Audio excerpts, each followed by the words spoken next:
You know what your problem is? 17-year-old Ethan Whitmore sneered, swirling his wine glass as he stepped closer to the woman in the elegant navy dress. You people always think you deserve a seat at our table. Dr. Naomi Johnson kept her composure, her fingers steady around her water glass as conversations around the glittering ballroom continued, oblivious to the venom being directed at her. She'd faced worse than entitled teenagers before. Ethan, honey, show her what we think of people who don't know their place. Patricia Whitmore's voice carried that particular brand of cruelty that only came with generations of inherited wealth and zero accountability. The red wine arced through the air in slow motion, splashing across Naomi's chest and staining the dress she'd carefully chosen for tonight's negotiations. The Bordeaux, probably worth more than most people's monthly salary, dripped onto her designer heels as laughter erupted from the small circle of Whitmores surrounding her. Oops, Ethan giggled, his father Richard clapping him on the shoulder with pride. Naomi felt every eye in their immediate vicinity turn toward the spectacle, whispers beginning to ripple outward like stones thrown in still water. Her heart hammered against her ribs, not from embarrassment, but from the familiar burn of injustice that she'd learned to channel into something far more dangerous than anger. I'm so sorry, she said softly, her voice carrying just enough volume for nearby guests to hear. How clumsy of me to be standing there. The Whitmores' laughter grew louder, mistaking her composed response for submission. They had no idea they were laughing at their own funeral. Richard Whitmore leaned in close enough that she could smell the champagne on his breath. Maybe next time you'll think twice before trying to play in the big leagues, sweetheart. Some people are born for boardrooms, others. He gestured dismissively at her wine-stained dress. Well, others are born to clean them. Patricia's diamond-encrusted laugh joined her husband's as their son basked in his parents' approval, completely unaware that he'd just destroyed his family's last hope of survival. Naomi smiled, genuinely smiled, as she reached into her purse for her phone. Excuse me for just one moment. As she stepped away from their mocking laughter, her fingers moved across the screen with surgical precision. 3 text messages. That's all it took to begin dismantling an empire. Hey my friend, hope you're doing well. Drop a comment and let me know how you're feeling about this story so far and where you're watching from. The Whitmore family had spent 5 generations building their textile empire, and tonight was supposed to be their salvation. Their company, Whitmore Industries, was hemorrhaging money faster than they could hide it from shareholders. The $650 million partnership deal with Johnson Dynamics, Naomi's renewable energy conglomerate, was the only thing standing between them and complete financial collapse. But as Naomi watched Ethan high-five his father, while Patricia dabbed fake tears of laughter from her eyes, she realized they'd just made the most expensive mistake in their family's history. She thought about her grandmother, who'd cleaned houses for families like the Whitmores while earning her nursing degree at night. About her father, who'd been passed over for promotions because his ideas came from the wrong kind of mind. About every brilliant person of color who'd been underestimated, dismissed, or worse by people who confused inherited wealth with inherent worth. The wine was still dripping from her dress when her phone buzzed with confirmations. Her legal team was already mobilizing. Her media contacts were standing by. And her financial intelligence network, the most sophisticated corporate espionage operation in the industry, was about to earn every dollar she'd invested in it. The Whitmores thought they were untouchable. In exactly 6 hours, they'd learned that they'd just humiliated the only person in the world with both the power and the inclination to prove them catastrophically wrong. Naomi looked back at the family still chuckling over their son's prank and felt something she hadn't experienced in years: genuine pity. They were about to discover that respect wasn't something you inherited, it was something you earned. And they'd just burned their last chance to earn it from her. 20 minutes later, Naomi stood in the ladies' lounge, carefully blotting wine stains from her dress while her mind orchestrated a symphony of destruction. The mirror reflected a woman who'd learned to weaponize underestimation. Every dismissive glance, every condescending comment had been forged into armor that made her untouchable. Her phone vibrated. Lucas Bryan, her head of corporate intelligence. Whitmore Financial's accessed. It's worse than we thought. They're not just broke, they've been cooking books for 18 months. SEC would have a field day. She typed back, how long do they have? Without our deal? 6 weeks, maybe 8. With the irregularities we found? Could be 6 days if the right people ask the right questions. Naomi had built Johnson Dynamics from nothing, turning a small solar panel startup into a renewable energy empire worth $3.2 billion. She'd done it by understanding that information was more valuable than money, and loyalty was more precious than both combined. Every person in her network had a story like hers. Brilliant minds dismissed by people who couldn't see past skin color, gender, or humble beginnings. Dr. Johnson? Naomi turned to find Elena Vasquez, the Whitmore's head of PR, standing nervously by the marble sinks. Elena was young, ambitious, and, according to Naomi's research, frustrated with her employer's increasingly desperate attempts to maintain their facade. "I saw what happened out there," Elena said quietly, her voice barely above a whisper. "I wanted to apologize on behalf of anyone with basic human decency." This was interesting. Naomi had planned to approach Elena later, but the universe seemed to be delivering opportunities ahead of schedule. "You don't need to apologize for other people's choices," Naomi replied, studying Elena's reflection in the mirror. "Though I have to ask, how long have you been covering up their mistakes?" Elena's face went pale. I don't know what you mean." The Phantom Quarterly reports. The shell companies in the Caymans. The pension fund money that disappeared last spring. Naomi's voice remained gentle, but each word landed like a surgical strike. "How long have you been writing press releases to explain away their criminal negligence?" The young woman's hands trembled as she gripped the sink. "You don't understand. They have my student loan documents. My immigration paperwork. If I don't—" "Elena." Naomi's voice carried the authority of someone who'd made impossible choices and survived them. "What if I told you there was another way?" For the first time since the wine incident, Naomi felt the familiar thrill of a plan coming together. Elena wasn't just the Whitmore's PR head. She was their confessor, their alibi, and their unwilling accomplice. She was also the key to everything Naomi needed to destroy them legally and permanently. "I have an offer for you," Naomi continued, pulling a business card from her purse. "But first, I need to know, are you recording this conversation?" Elena's eyes widened. "God, no. I may work for them, but I'm not. I would never." "Good." Naomi stepped closer, lowering her voice. "Because what I'm about to tell you will change everything. The Whitmores think they own you, but they don't own your conscience. And they certainly don't own your future."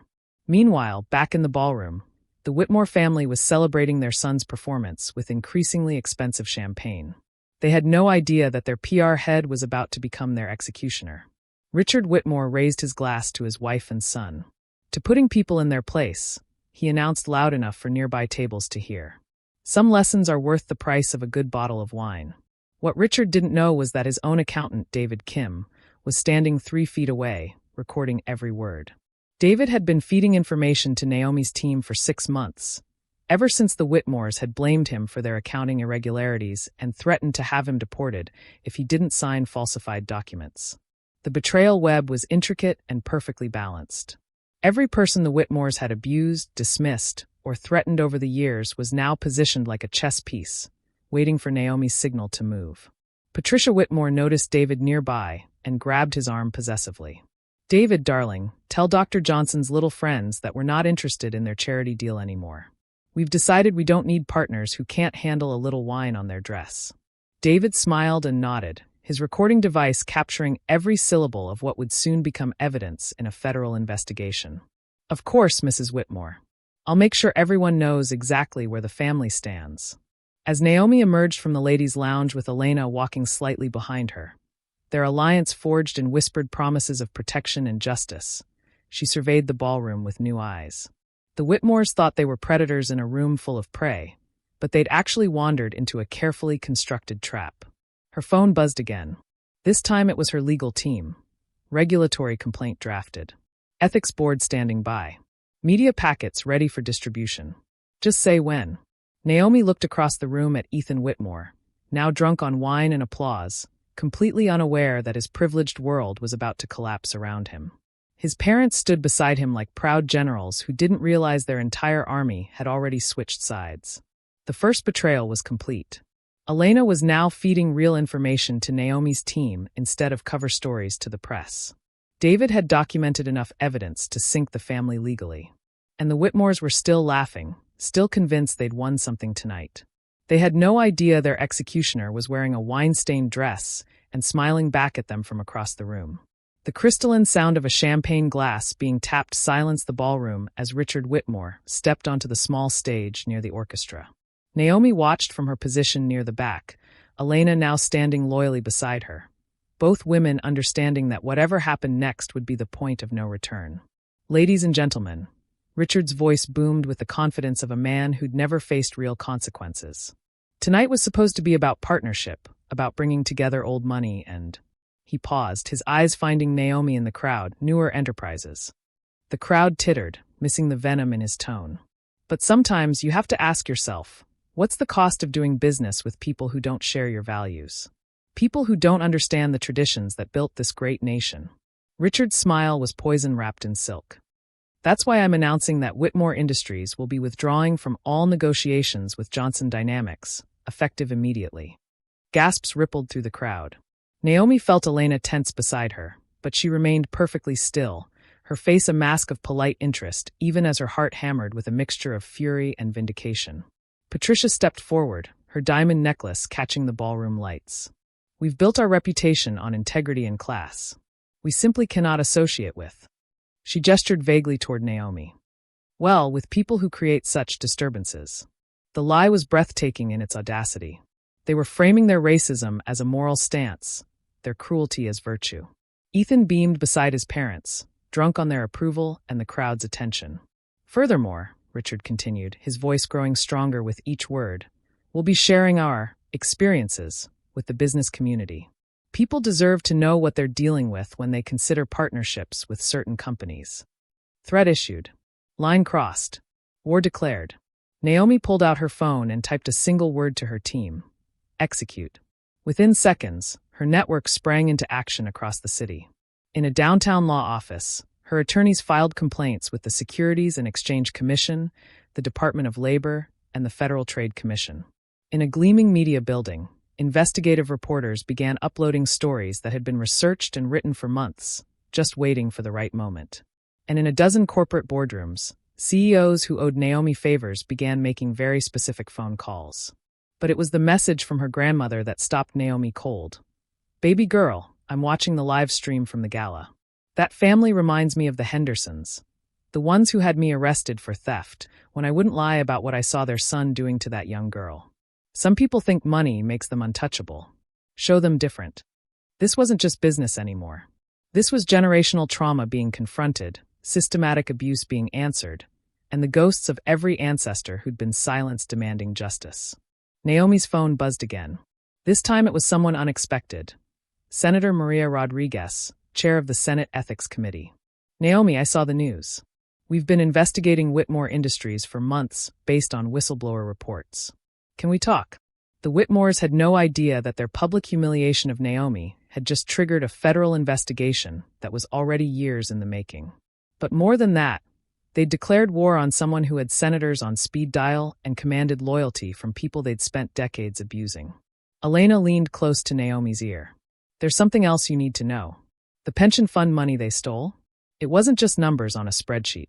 That was retirement savings for their factory workers. People who've been with the company for 30, 40 years. My own father was one of them. The personal stakes crystallized with brutal clarity. Elena wasn't just helping because it was right. She was helping because the Whitmores had stolen her father's future and made her complicit in covering it up. How many workers? Naomi asked quietly. 837 families. They think there's something wrong with the pension system. But really, the money's been moved offshore to pay for Richard's yacht and Patricia's art collection. Naomi closed her eyes for a moment, feeling the weight of nearly 1,000 families' retirements resting on her shoulders. When she opened them, her expression had shifted from professional determination to something harder and more dangerous. Elena, I need you to listen to me very carefully. In about 30 minutes, this is going to become national news. The FBI will probably want to interview you. When they do, I need you to tell them everything. Not just about tonight, but about every document they made you falsify, every lie they made you tell, every threat they used to keep you quiet. Will they protect me? They won't have to. By tomorrow morning, the Whitmores won't have enough power left to hurt anyone. Across the ballroom, Richard was still speaking, still digging his family's grave deeper with every word. You see, integrity isn't something you can buy. It's something you're born with, something you inherit along with your family name. Naomi's phone lit up with notifications. The story was breaking simultaneously on 6 major news networks. Financial reporters were already calling it the Whitmore catastrophe. Social media was exploding with video from the gala, showing Ethan's wine attack and his parents' approving laughter. But it was the text from David Kim, the accountant, that made Naomi smile. Mrs. Whitmore just tried to call her offshore accounts. All frozen by federal order as of 10 minutes ago. She's screaming at her phone in the coat room. The catastrophe wasn't just unfolding, it was accelerating. Every system the Whitmores had built to protect themselves was being systematically dismantled by the very people they'd exploited to build it. Richard finally noticed the crowd's attention shifting, phones being pulled out, whispered conversations growing urgent. His confident smile wavered as he spotted his wife rushing back from the coat room, her face pale with panic. "Ladies and gentlemen," he said, his voice losing its earlier authority, "I think we'll cut the evening short. Family emergency, you understand." But it was too late. The point of no return had been crossed the moment wine hit Naomi's dress. Now, all that remained was to watch the consequences cascade through every part of their carefully constructed world. Naomi looked at Elena, then at David across the room, then at the dozens of other Whitmore employees and former employees who were now part of her network. They weren't just ending a business deal. They were dismantling a system of abuse that had operated with impunity for generations. The war was about to begin in earnest. Within 40 minutes of Richard's disastrous speech, the Whitmore family huddled in their limousine as their driver navigated through a gauntlet of reporters who had somehow materialized outside the hotel. Camera flashes strobed through the tinted windows like lightning in a storm they never saw coming. "How did they know we'd be here?" Patricia's voice cracked with the first notes of real fear. "How did they know to come tonight?" Richard was frantically scrolling through his phone, watching their family name trend on social media alongside words like racist, criminal, and bankrupt. Every video showed the same humiliating loop. Their son pouring wine on Naomi, their proud laughter, their sneering dismissal of those people. "It's a coordinated attack," he muttered, his face illuminated by the harsh glow of his screen. "Someone planned this. Someone wanted us to." His phone rang. Unknown number. "Mr. Whitmore?" The voice was crisp, professional, terrifying. "This is Agent Sarah Bryan with the Federal Bureau of Investigation. We need to schedule a meeting to discuss certain financial irregularities in your company's pension fund management." Richard's hand trembled as he hung up. "We need lawyers. We need—" "Dad," Ethan interrupted, his earlier bravado evaporating as he stared at his own phone. "They're saying I committed assault. There's a video of me throwing wine, and people are calling it assault. My friends are. They're not answering my texts." Meanwhile, across town in Naomi's penthouse office, her war room hummed with controlled chaos. Elena sat at a conference table, feeding information to a team of forensic accountants while FBI agents took detailed notes. David Kim was on speakerphone from his apartment, walking federal investigators through years of falsified documents. "The pension fund theft goes back 3 years, David was saying, his voice steady now that he was finally telling the truth. "They started small, just shifting money to cover temporary losses. But then it became systematic. Every quarter, they'd move more worker retirement funds to cover their personal expenses." Agent Bryan's voice cut through the room.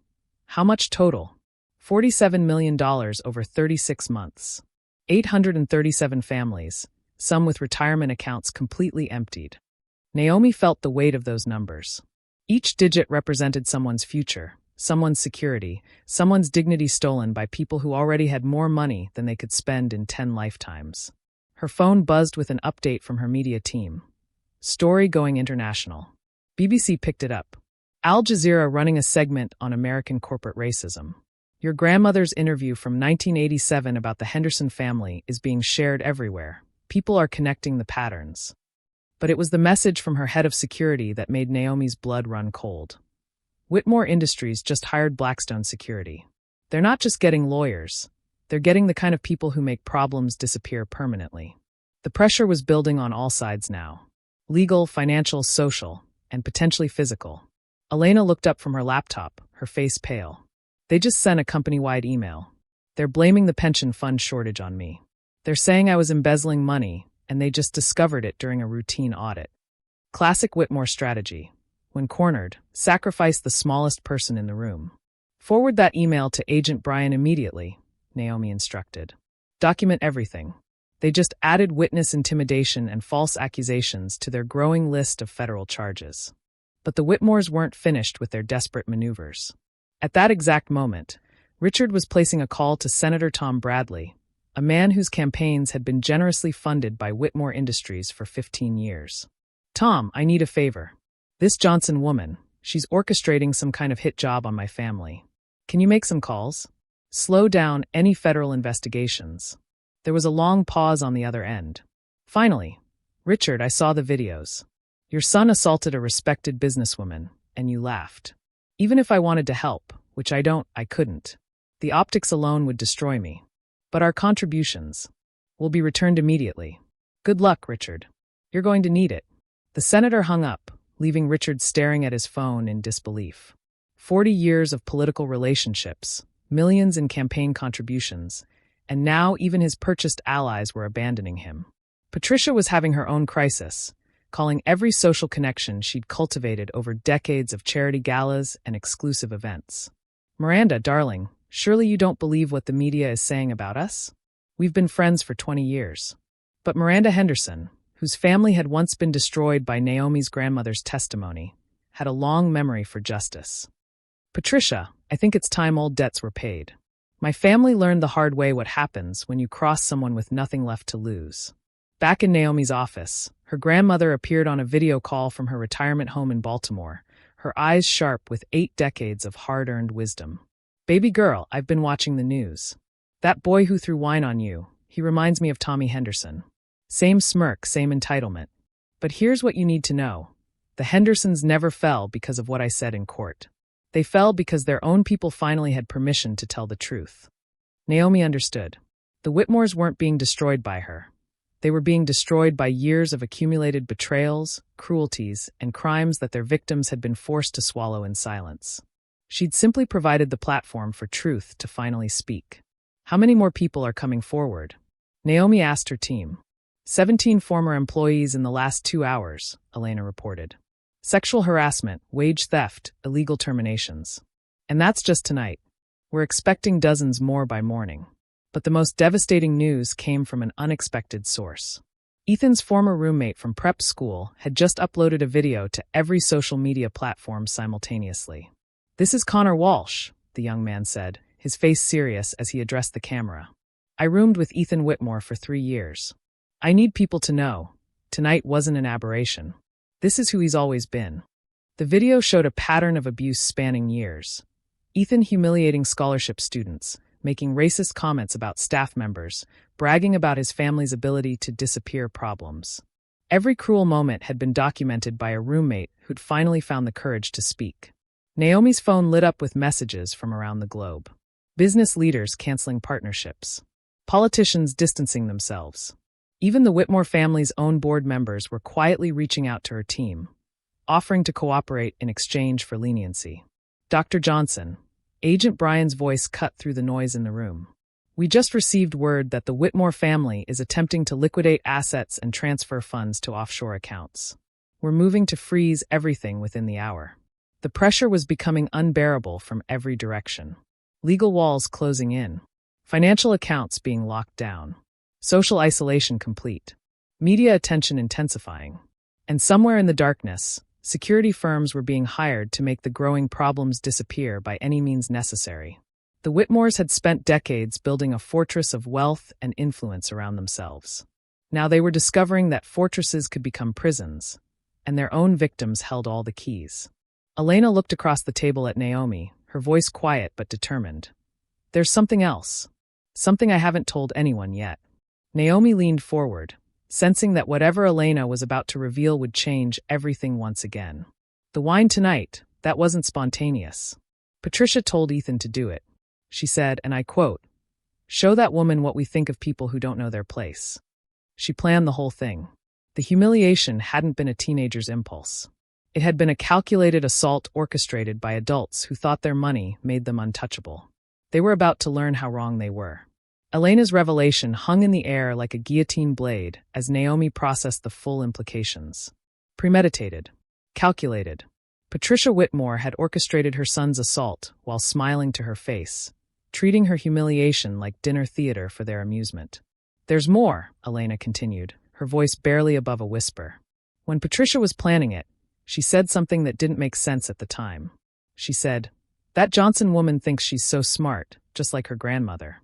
Time to remind her bloodline where they belong." The words hit Naomi like ice water. Her grandmother?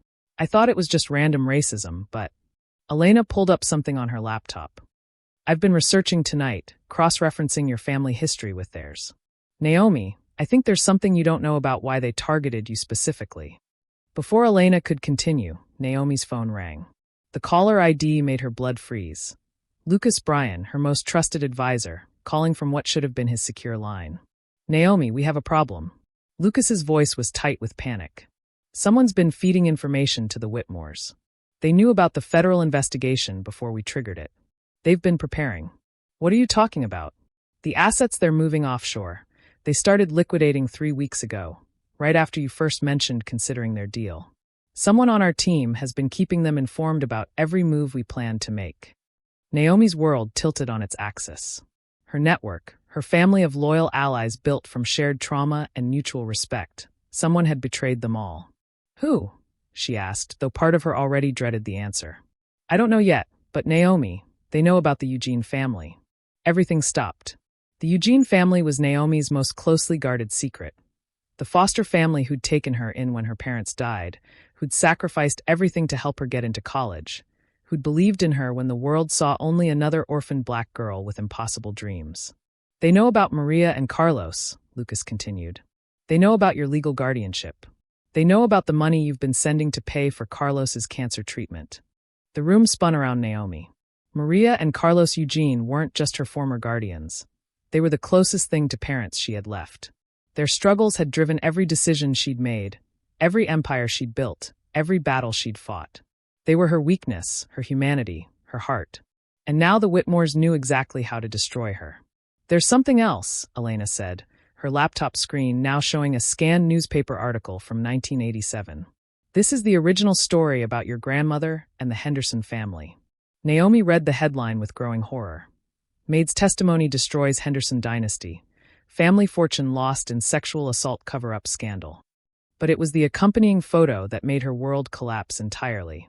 Standing beside the judge outside the courthouse was a young woman with familiar eyes and an unmistakable bone structure. The caption read, "Patricia Henderson, daughter of accused businessman Robert Henderson, vows to rebuild family reputation." "Patricia Henderson," Naomi whispered. Patricia Whitmore was a Henderson. Elena nodded grimly. She married Richard Whitmore 6 months after her family lost everything. Tonight wasn't random racism, Naomi. Tonight was revenge. She's been waiting 37 years to destroy your family the way yours destroyed hers. The elegant choreography of the evening's events suddenly made horrifying sense. Patricia hadn't just orchestrated Ethan's assault, she'd orchestrated everything. The deal negotiations, the gala venue, even the specific guest list. She'd spent months maneuvering Naomi into position for a public humiliation that would trigger exactly the kind of aggressive response that could be spun as vindictive overreach. Naomi's phone buzzed with an incoming video call. Patricia Whitmore's face appeared on the screen, but now Naomi could see the Henderson features she'd missed before. The same sharp cheekbones, the same cruel smile that had haunted her grandmother's stories. "Hello, Naomi," Patricia said, her voice dripping with satisfaction. "I imagine you're having quite an evening of revelations. You planned all of this." "Of course I did. Did you really think your little network was unbreachable? Money talks, darling. Even to people who think they're motivated by higher principles." Behind Patricia, Naomi could see they were in some kind of private office, safe from the chaos they'd created. "Your grandmother cost my family everything. Our reputation, our fortune, our place in society. She destroyed us with lies and accusations." "They weren't lies," Naomi said quietly. "Your father was a rapist." Patricia's mask slipped for just a moment, revealing decades of rage beneath the polished exterior. "My father was a great man destroyed by a vindictive woman who didn't know her place. Just like you. What do you want? I want you to understand what it feels like to lose everything. I want you to know that everything you've built can be taken away by someone with more patience and better planning." Patricia's smile turned predatory. "Check your secure accounts, dear. All of them." Naomi's hands flew across her phone screen, accessing account after account. Each one showed the same thing, frozen. "Locked. Under federal investigation for suspicious activity." "How did you?"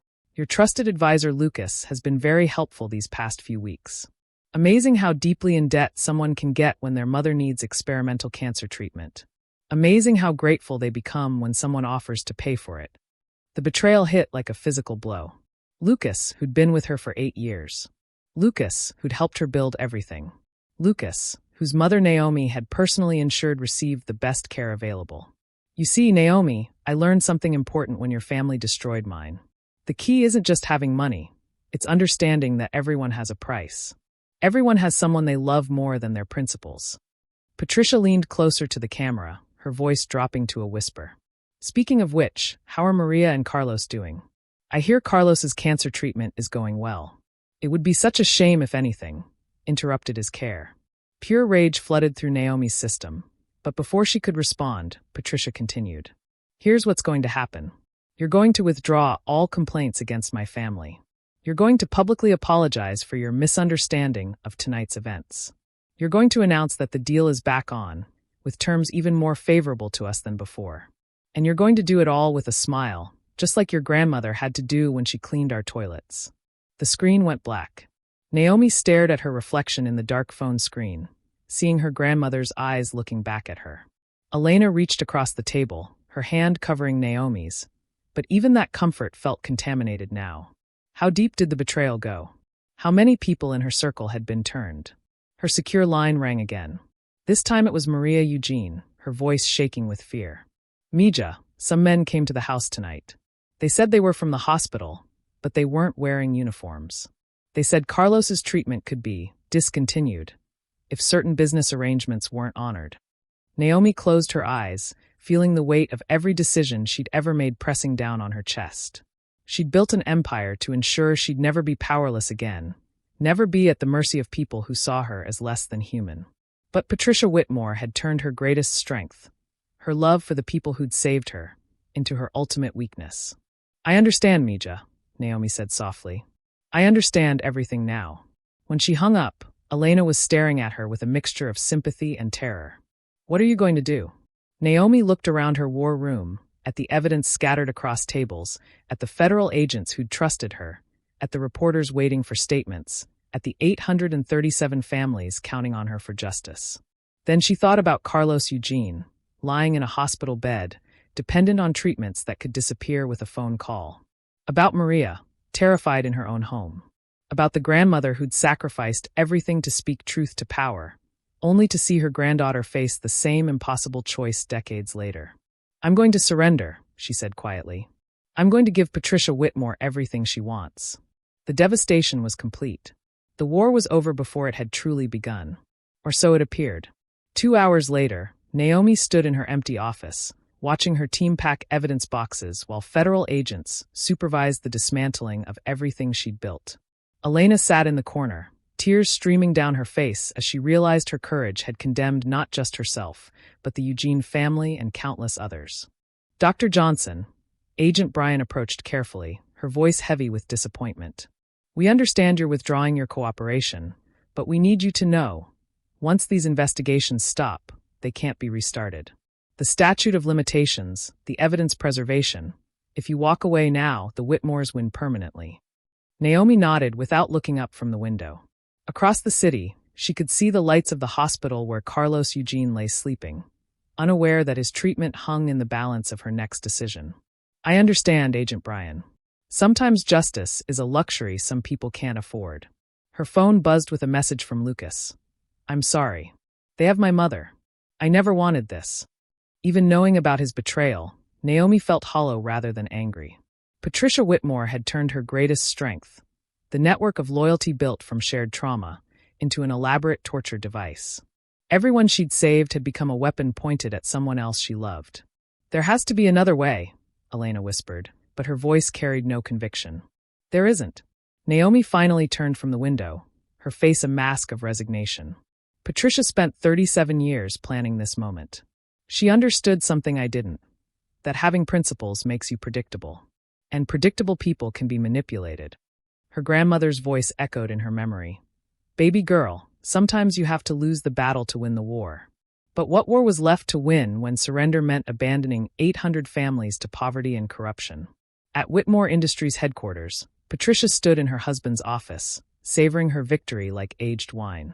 The family was gathered around her, Richard pacing nervously, Ethan sobering up fast as reality set in, while she orchestrated the final phases of Naomi's destruction.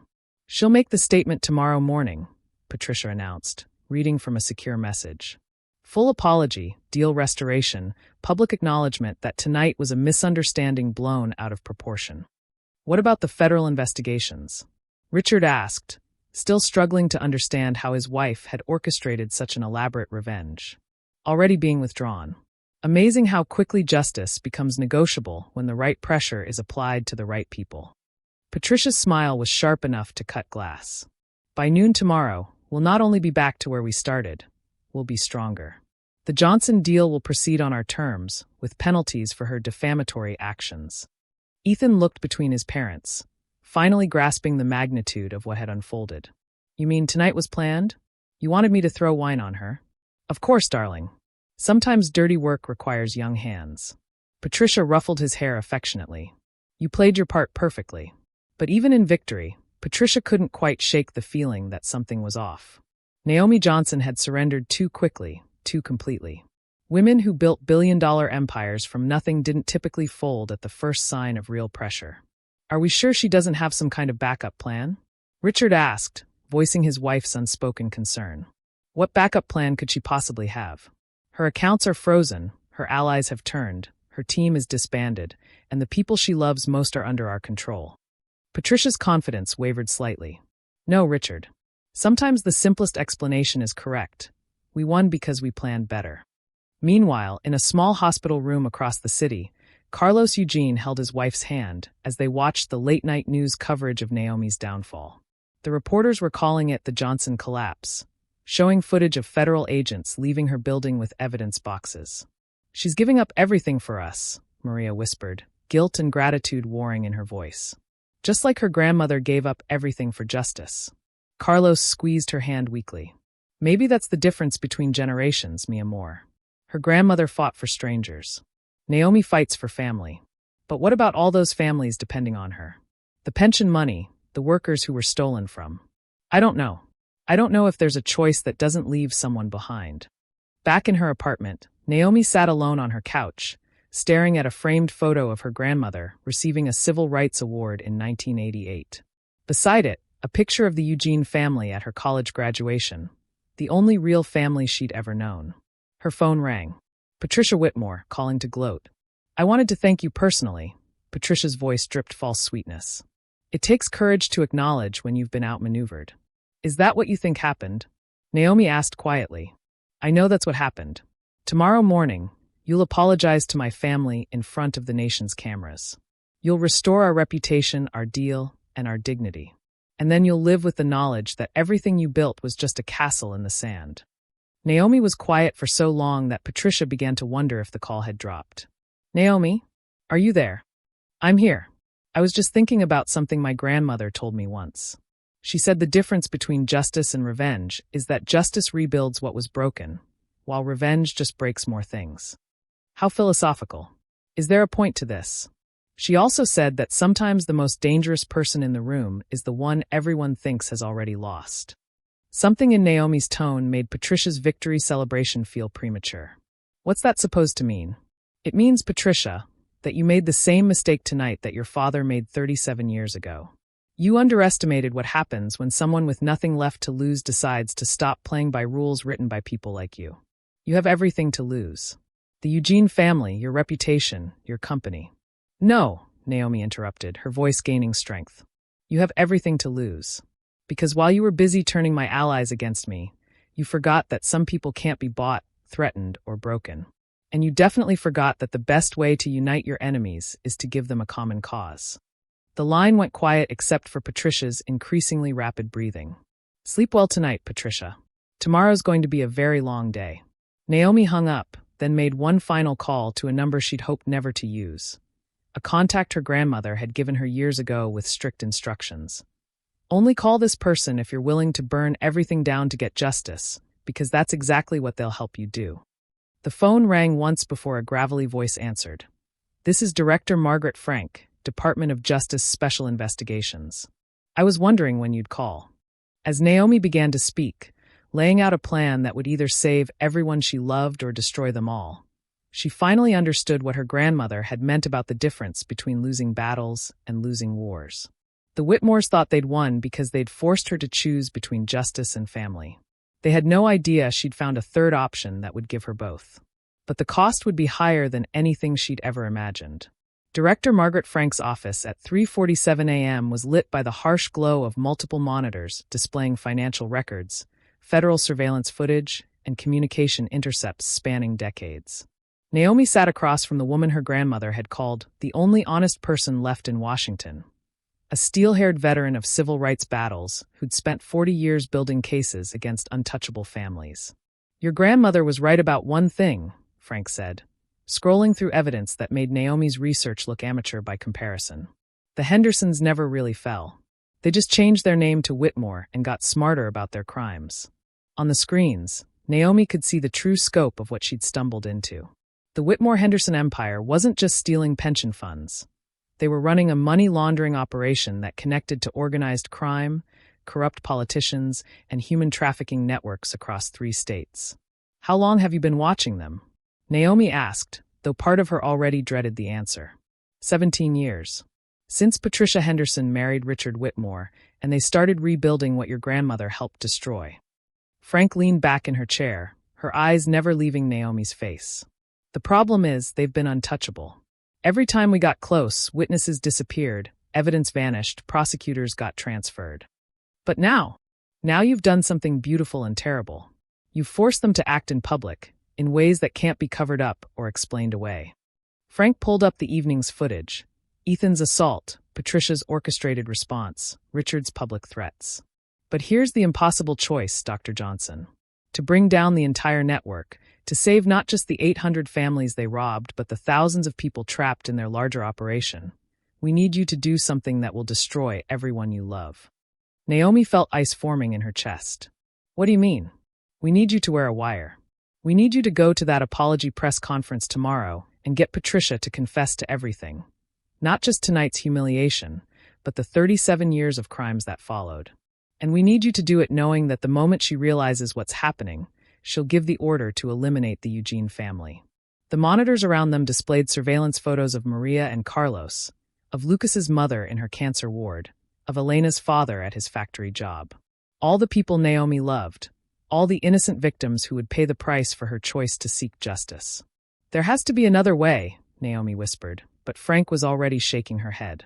"Patricia Whitmore is a genius at compartmentalization. She's insulated herself so thoroughly that the only way to reach the core of her operation is to make her feel completely safe, completely victorious. She has to believe she's won everything before she'll reveal everything. And if I refuse, then she disappears. The evidence gets buried. The money stays hidden. And in 6 months, another 800 families lose their retirements to fund her revenge fantasies." Frank's voice softened slightly. "I won't lie to you, Dr. Johnson. This choice destroyed your grandmother. She spent the rest of her life knowing that justice for some meant sacrifice by others." Naomi stared at the wall of evidence, seeing her grandmother's handwritten notes from decades ago mixed with modern digital surveillance. The connection between past and present was undeniable. This wasn't just about tonight's humiliation. This was about breaking a cycle of abuse that had been running for generations. "What aren't you telling me?" Naomi asked, recognizing the look in Frank's eyes. "There's something else. Patricia isn't just after revenge against your family. She's positioning herself to inherit a criminal empire that stretches from here to Moscow. The pension fund theft, the money laundering, the blackmail, it's all preparation for something much bigger." Frank clicked to a new screen showing shipping manifests, real estate transactions, and communication intercepts. "She's building the infrastructure for the largest human trafficking operation on the East Coast. The Whitmore textile factories aren't just stealing pension funds. They're going to be processing centers for forced labor." The scope of it hit Naomi like a physical blow. "How many people? If we don't stop this now, conservatively, 10,000 women and children over the next 5 years." Naomi closed her eyes, feeling the weight of every possible choice crushing down on her. Save the Eugene family and condemn thousands to slavery. Pursue justice and watch the people she loved most die for her principles. There is one other option, Frank said quietly. But it requires you to trust me completely, and trust has never been your strength. What option? We fake your death. The words hung in the air like a death sentence. Frank leaned forward, her voice urgent. Think about it. Patricia's entire plan depends on your humiliation, your public surrender. But if you die, tragically, unexpectedly, in a way that can't be connected to her, then she loses her victory. More importantly, she loses her leverage over the Eugene family. And then what? Then Margaret Frank investigates the suspicious death of Dr. Naomi Johnson and discovers evidence of a massive criminal conspiracy. Evidence that was conveniently preserved by your loyal assistant Elena, who's been secretly working with federal authorities for months. Naomi's head snapped up. Elena's been working with you? Since the day her father's pension disappeared. We approached her, she approached you. Everything that's happened tonight, including your emotional investment in her story, has been leading to this moment. The betrayal was so complete, so perfectly orchestrated, that Naomi almost admired it. Almost. So Elena's working for you. Lucas was working for Patricia. Who am I actually working for? Justice, Frank said simply. The same thing your grandmother worked for. The difference is, this time we have the resources to protect the people you love while we burn down the entire system. Naomi stood and walked to the window, looking out at the city where thousands of people were sleeping peacefully, unaware that their futures hung in the balance of her next decision. In a hospital bed across town, Carlos Eugene was dreaming of grandchildren he might never meet. In a luxury penthouse, Patricia Whitmore was planning the expansion of an empire built on human misery. If I fake my death, I lose everything. My identity, my company, my life. I become a ghost. You become free, Frank corrected. Free to build something new when this is over. Free to know that the people you saved will never have to live in fear again. And if something goes wrong, if Patricia discovers the deception, then we all die. But at least we die fighting instead of surrendering. Naomi thought about her grandmother, who'd chosen to speak truth knowing it would cost her everything. About the Eugene family, who'd taken in a grieving child knowing they could barely afford to feed themselves. About Elena, whose courage had been real even if her loyalty had been manufactured. About the 10,000 people who would disappear into slavery if she chose safety over justice. What do you need me to do? She asked. Frank smiled, the first genuine expression Naomi had seen from her all night. I need you to trust that sometimes the most dangerous thing you can do is let other people help you save the world. It was the one thing Naomi had never learned to do. The one fear she'd never confronted.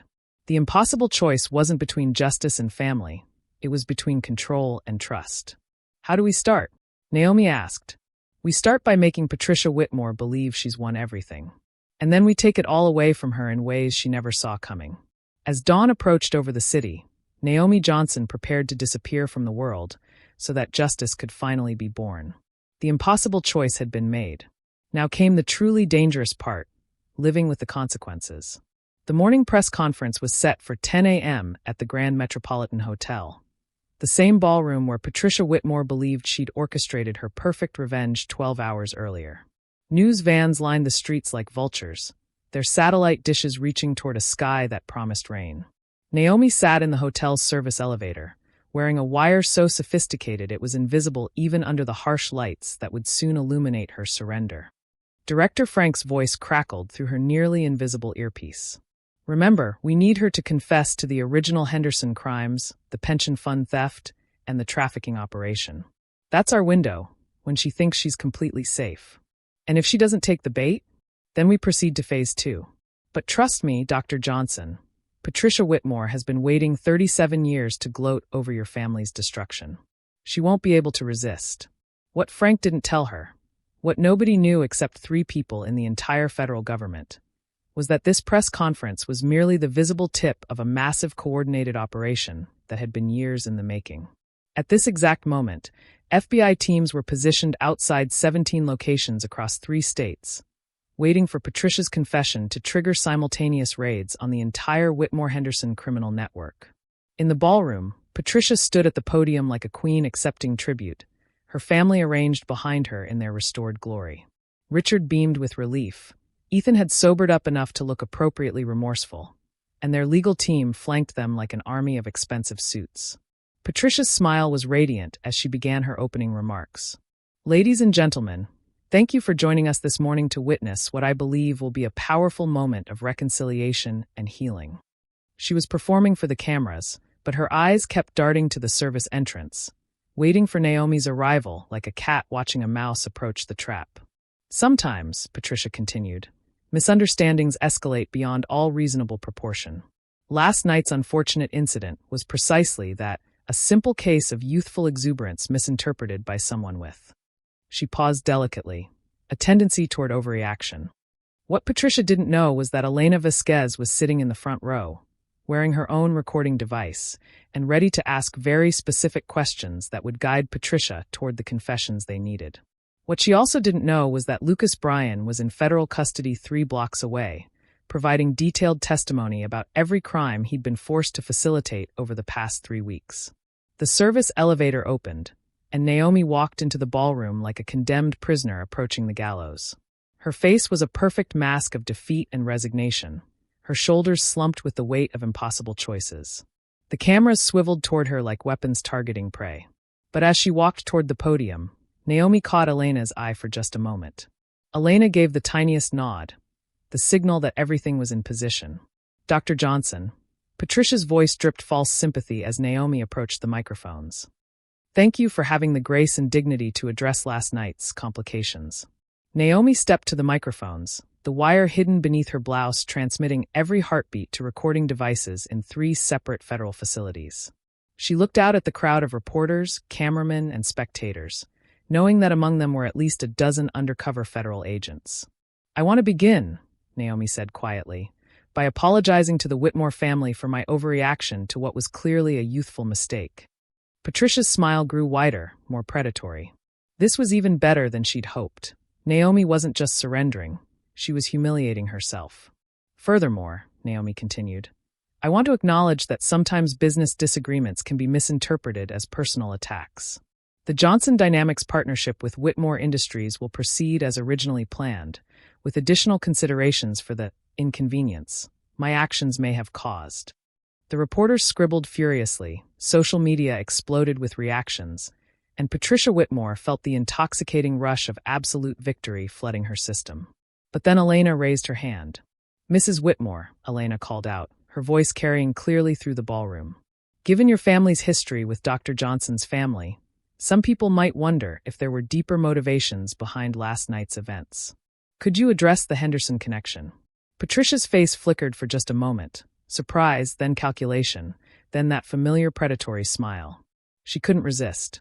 I'm glad you asked. Patricia stepped closer to the microphones, pushing Naomi aside slightly.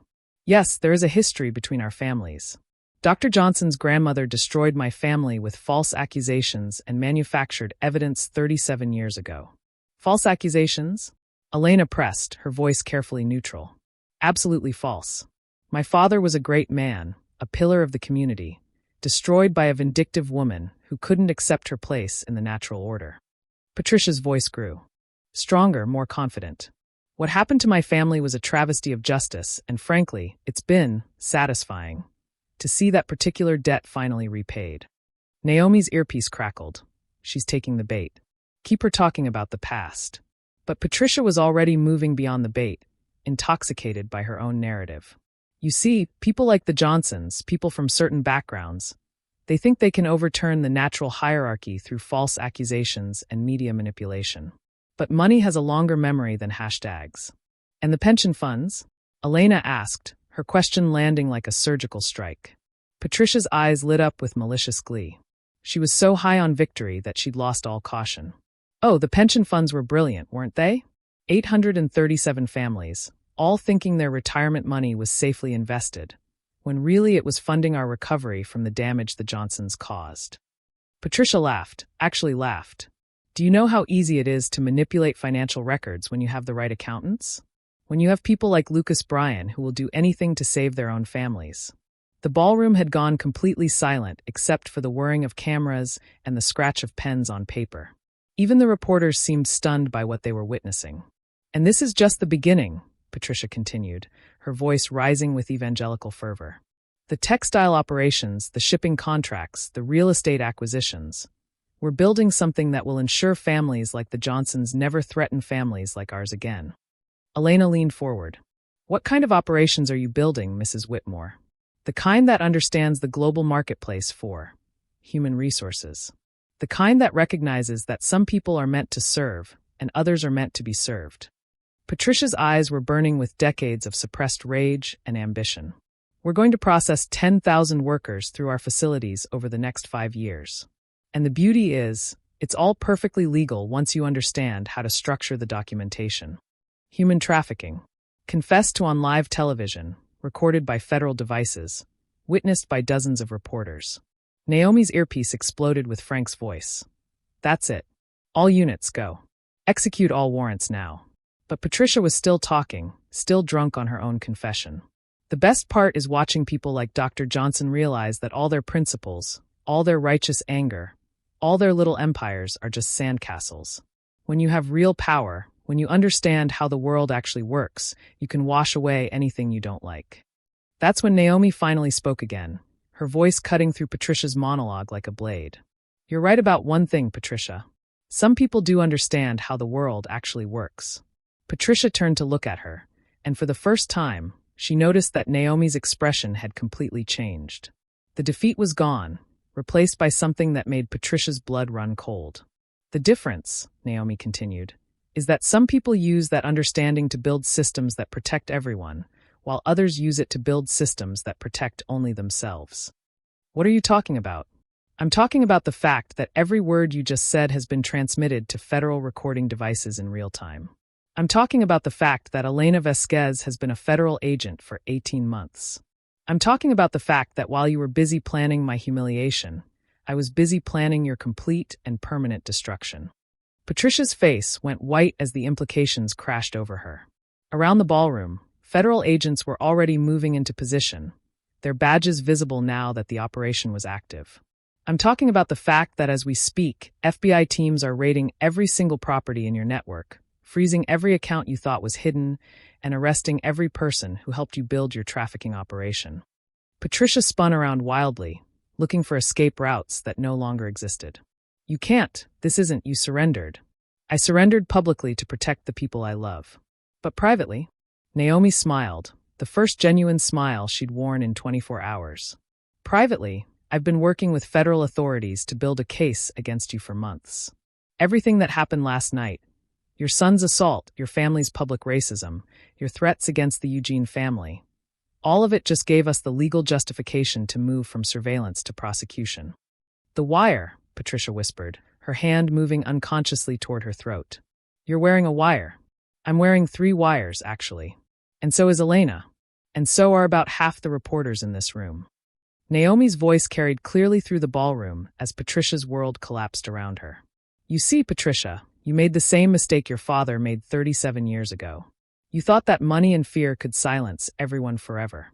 But what you didn't understand, Elena said, standing up and displaying her federal badge for the cameras, is that some people can't be bought, threatened, or broken. And the moment you threatened the Eugene family, you gave us everything we needed to bring down your entire operation. Patricia looked around the room frantically, searching for allies who were no longer there.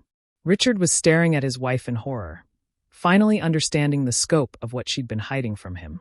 Ethan was backing away from both his parents, his face pale with the realization that he'd been used as a weapon in a war he'd never understood.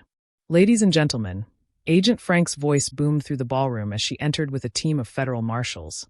Patricia Henderson Whitmore, you're under arrest for conspiracy to commit human trafficking, fraud, money laundering, and about 30 other federal crimes we'll be discussing in detail.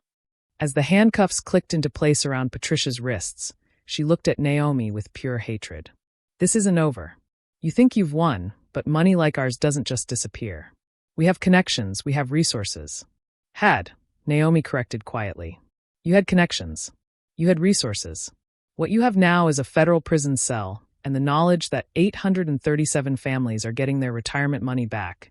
10,000 potential trafficking victims are going to remain free, and your entire criminal empire has been dismantled by people you thought were too weak to fight back. As Patricia was led away, still screaming threats and promises of revenge, Naomi turned to face the cameras one final time. To anyone watching this who has ever been told they don't belong, Who has ever been dismissed because of where they came from or what they look like? Who has ever been made to feel powerless by people who confused inherited wealth with inherent worth? This is for you. Justice doesn't always come quickly, and it doesn't always come easily, but it does come. Especially when good people decide to work together instead of fighting alone. The transformation was complete. The girl who'd been humiliated with wine 12 hours earlier had become the woman who'd just dismantled a criminal empire with patience, intelligence, and the kind of principled coalition building that her grandmother would have recognized and approved. But the most beautiful part was yet to come. As federal agents processed the crime scene and reporters filed their stories about the most dramatic press conference in recent memory, Naomi received a text from Maria Eugene. Mija, the doctors say Carlos's treatment is fully funded and secured. They also say some very nice FBI agents visited us this morning to explain that we're safe now, and that we never have to be afraid again. Your grandmother would be so proud. Standing in the wreckage of the Whitmore Empire, surrounded by the evidence of justice finally served, Naomi Johnson understood something her grandmother had tried to teach her years ago. Sometimes the most dangerous thing you can do is underestimate someone who has everything to lose and nothing left to fear. The war was over. Truth had won. And for the first time in her life, Naomi felt truly, completely free. 6 months later, Naomi stood in the renovated community center in East Baltimore, watching 837 families celebrate the full restoration of their pension funds. The federal government had not only recovered every stolen dollar, but added punitive damages that ensured these workers would retire with dignity intact. Carlos Eugene sat in his wheelchair near the front of the room, his cancer in full remission, his eyes bright as he watched children play where Patricia Whitmore's trafficking operation had planned to process human cargo. Maria stood beside him, her hand on his shoulder, both of them wearing the kind of peaceful expressions that only came after surviving something terrible together. The final numbers are in, Elena said, approaching with a tablet full of statistics that told the story of systematic justice. Elena had been promoted to head the new federal task force on corporate human trafficking, her insider knowledge proving invaluable in dismantling networks across the country. 247 people rescued from forced labor operations. 93 trafficking operations shut down. 47 corporate executives indicted across 6 states. The scope of the victory still took Naomi's breath away. What had begun as personal revenge had become a national reckoning with systems of abuse that had operated in darkness for decades. What about the Whitmore family? Naomi asked, though she already knew most of the answer. Patricia received 45 years federal prison, no possibility of parole. Richard got 20 years for accessory charges. Turns out he knew more than he admitted. And Ethan? Elena paused, consulting her notes. Ethan actually surprised everyone. How so? He testified against his mother. Completely. Turned over every document, every recording, every piece of evidence he could find. His testimony helped us connect the trafficking operation to criminal networks in 7 other countries. Naomi felt a complex mix of emotions about that. The boy who'd poured wine on her had found the courage to reject everything his family represented, but only after witnessing the complete destruction of their empire. Growth through trauma was still growth, but the cost had been enormous. He's enrolled in community college now, Elena continued. Criminal justice major. Says he wants to understand how systems like his family's operate so he can help prevent them. Personal transformation through devastating consequences. It was messy, imperfect, but undeniably real. Lucas Bryan approached them, moving slowly but steadily as he continued his recovery from the mental breakdown that had followed his betrayal. His mother's cancer treatment had continued uninterrupted. Frank had ensured that the medical care Patricia used as leverage remained secure throughout the investigation. Naomi, Lucas struggled with words that had become increasingly difficult since his world collapsed. I know I can't apologize enough. I know what I did was unforgivable. You were protecting your mother, Naomi replied, the same words she'd spoken to him dozens of times over the past months. I understand why you made that choice. The question is, do you understand why I made mine? Lucas nodded slowly.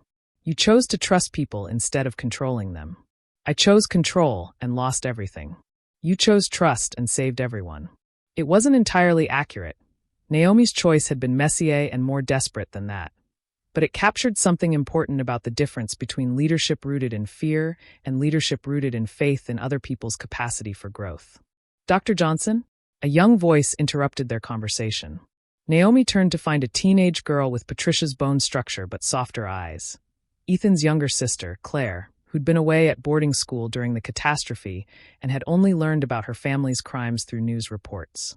"I wanted to thank you," Claire said quietly, her words barely audible over the celebration around them.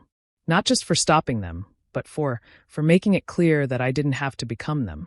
The conversation was interrupted by a familiar sound, glasses clinking together in a toast.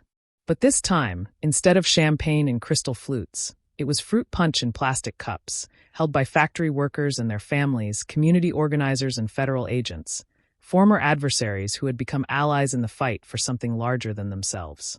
Director Frank approached the microphone at the front of the room, her voice carrying the authority of someone who had spent decades building cases like this one. 6 months ago, Dr. Naomi Johnson stood in a ballroom and had wine thrown on her by a privileged young man who thought her dignity was disposable.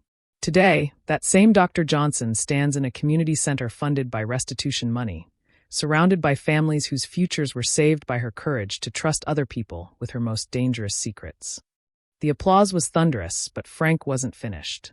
"But this victory belongs to everyone in this room. To Elena Vasquez, who risked everything to document crimes she was forced to facilitate. To David Kim, who chose truth over fear. To Lucas Bryan, who found the strength to confess his compromises. To every worker who refused to believe their stolen pensions were gone forever. To every federal agent who worked 18-hour days to build airtight cases. To every community member who provided information, support, and witness." Frank's eyes found Naomi's across the room. Justice isn't a solo performance. It's a choir. And today, we're listening to what 800 voices singing together can accomplish. As the formal ceremony concluded and people began to drift into smaller conversations, Naomi found herself standing with the Eugene family in the same spot where Patricia's trafficking operation would have begun processing human cargo. "You know what the strangest part is?" Naomi said, looking around the transformed space. 6 months ago, I thought the choice was between saving you or seeking justice. I couldn't see that they were the same thing. Maria squeezed her hand. "Your grandmother knew. That's why she gave you Director Frank's number. She knew that eventually, you'd have to learn what she learned, that justice isn't something you achieve alone." Carlos, his voice still weak but steady, added his own wisdom. "The difference between revenge and justice isn't the outcome, Mija. It's the people you choose to become in the process of getting there." As the sun set through the community center's windows, Naomi received a text from an unknown number. "Dr. Johnson, my name is Sarah Bryan, Agent Bryan's daughter, but also a reporter with the Washington Post. We're investigating similar corporate trafficking networks in the textile industry across the South. Would you be willing to consult on building coalitions to expose them? Another network. Another system of abuse operating in darkness. Another opportunity to choose between safety and justice." Naomi looked around the room at the families celebrating their restored futures, at Elena coordinating with federal task forces, at Lucas slowly rebuilding his capacity for trust, at Claire Whitmore taking notes for the college application essay about how her family's crimes had inspired her to study social justice. She looked at the empty space where trafficking victims would have been processed, now filled with children playing games and elderly workers sharing stories of dignity restored. She thought about her grandmother, who had spoken truth to power knowing it would cost her everything, and about the choice to build coalitions instead of fighting alone. Then she typed back, "When do we start?" Because the war against systematic abuse was never truly over. It just moved to new battlefields, where new alliances could be built and new victories could be won by people who understood that justice was not a destination but a practice, not a solo performance but a choir of voices singing together toward a world where wine would never again be used as a weapon against dignity. The transformation was complete. The girl who had been humiliated had become the woman who built movements. The victim had become the victor not through domination, but through the revolutionary act of trusting other people to choose justice over safety, truth over comfort, difficult courage over easy silence.